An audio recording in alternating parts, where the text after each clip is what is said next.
Hello students, now today we will discuss about the difference between weather and climate. पहले हम लोग weather और climate के कुछ differences के बारे में पढ़ेंगे. The first difference is weather relates to the daily atmospheric changes and conditions. जो वेदर होता है वो किससे रिलेट होता है, जितनी भी रोज़ जो एटमॉस्फेयर में जो चेंजेस आते हैं और उसकी कंडीशंस में जो चेंजेस आते हैं वो आपका वेदर कहलाता है. It represents atmospheric conditions over relatively longer period of time, about 35 years of time period. और जो एटमॉस्फेरिक कंडीशंस होती हैं आपकी, इसमें क्या होता है, इसमें एटमॉस्फेरिक कंडीशंस बहुत लंबे टाइम पीरियड के लिए चलती हैं, अबाउट 35 ईयर्स. मतलब कि अगर आप कैलकुलेट करें तो अबाउट मतलब मैक्सिमम ये 35 ईयर्स का टाइम पीरियड भी इसमें कैलकुलेट किया जाता है कि किस एरिया में इतने लंबे पीरियड में कितना कैसा क्लाइमेट रहता है. It changes many times in a day. Now in whether it changes many times in a day. जो वेदर में जो चेंजेस आते हैं ज़्यादातर हर एक दिन में चेंजेस आने लगते हैं, हर दिन चेंज आता है. It remains constant for a long period. और ये बहुत लंबे टाइम पीरियड तक एक जैसा यहाँ पर क्लाइमेट रहता है, एक जैसा वेदर रहता है.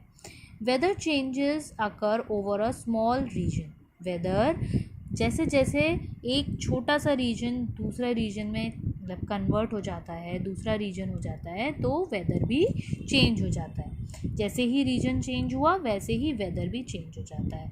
Climatic changes occur over a larger area. और जो क्लाइमेटिक चेंजेस हैं वो बड़े एरिया को कवर करते हैं. मतलब आपका एक बड़ा एरिया डिसाइड हो जाता है कि किस एरिया पे हमें काम करना है, किस एरिया की हमें कैलकुलेशन करनी है क्लाइमेट की, तो वो हमारा वहाँ पर हमारे क्लाइमेटिक चेंजेस को देखा जाता है. So this is all about the difference between weather and climate. Now next is elements of weather. The major elements of weather are as follows. Elements मतलब कि ऐसी कौन सी आपकी conditions हैं जिसकी वजह से weather अकर करते हैं, जैसे कि temperature, atmospheric pressure, humidity, precipitation and clouds. Now different weather conditions are the result of these elements. जो अलग अलग डिफरेंट जो कंडीशंस हैं वो इस पर आपकी जो वेदर की जो कंडीशंस हैं उस पर ये सारे एलिमेंट्स डिपेंड करते हैं. Let's understand these elements in detail along with the instruments use to measure them. अब हम लोग एक एक करके सारे जितने भी एलिमेंट्स हैं उनके बारे में पढ़ेंगे और उसमें भी उनके जैसे कि टेम्परेचर है तो टेम्परेचर किस इंस्ट्रूमेंट से मेजर किया जाता है उस इंस्ट्रूमेंट के बारे में भी इंफॉर्मेशन कलेक्ट करेंगे. Now the first is temperature. The degree of hotness and coldness of air is known as temperature.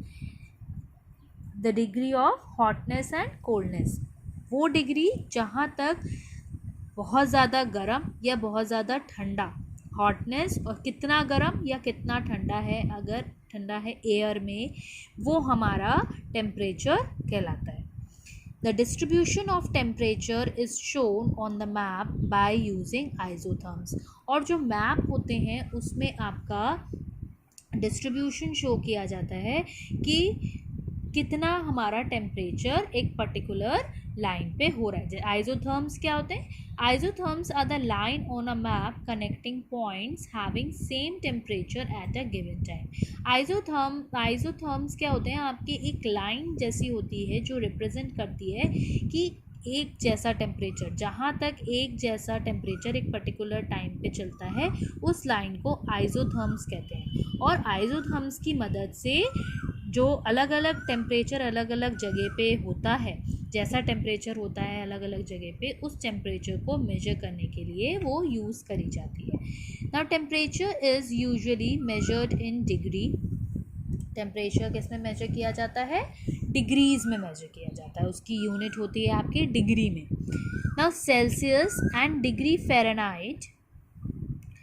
Celsius and degree Fahrenheit basically ये किस में किया जाता है? डिग्री सेल्सियस में एंड डिग्री फ़ारेनहाइट में. Celsius scale of temperature was invented by Anders Celsius. जो Celsius scale है वो आपका किसने इन्वेंट किया है? एंड्रस सेल्सियस. तो इन्हीं के नाम पर सेल्सियस स्केल उसका नाम रखा गया. On the Celsius scale, the water freezes at 0 degree and boils at 100 degree under standard conditions.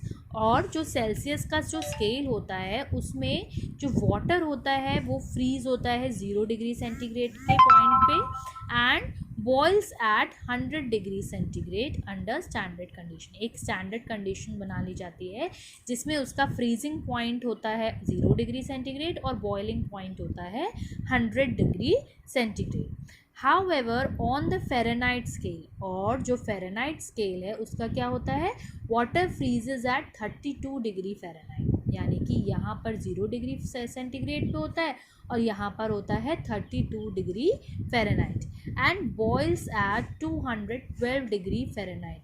देखिए सेल्सियस में कितना होता है? 100 डिग्री सेंटीग्रेड और 100 डिग्री सेल्सियस एंड फ़ारेनहाइट में होता है 212 डिग्री फ़ारेनहाइट. और इसमें भी एक स्टैंडर्ड कंडीशन क्रिएट कर ली जाती है जिस पे आपका चेक होता है कि कितना टेम्परेचर वो शो कर रहा है. Now what is the measurement of temperature. अब टेम्परेचर हम मेजर कैसे करते हैं? टेम्परेचर के लिए हम थर्मामीटर का यूज़ करते हैं. अलग अलग तरीके के थर्मामीटर होते हैं. So this we will discuss tomorrow. So do the reading of this topic that is measurement of temperature. उसमें आपका थर्मामीटर इस पूरे पेज की कल आप लोग रीडिंग करिएगा properly. So it will be more clear to you all. Okay class, thank you.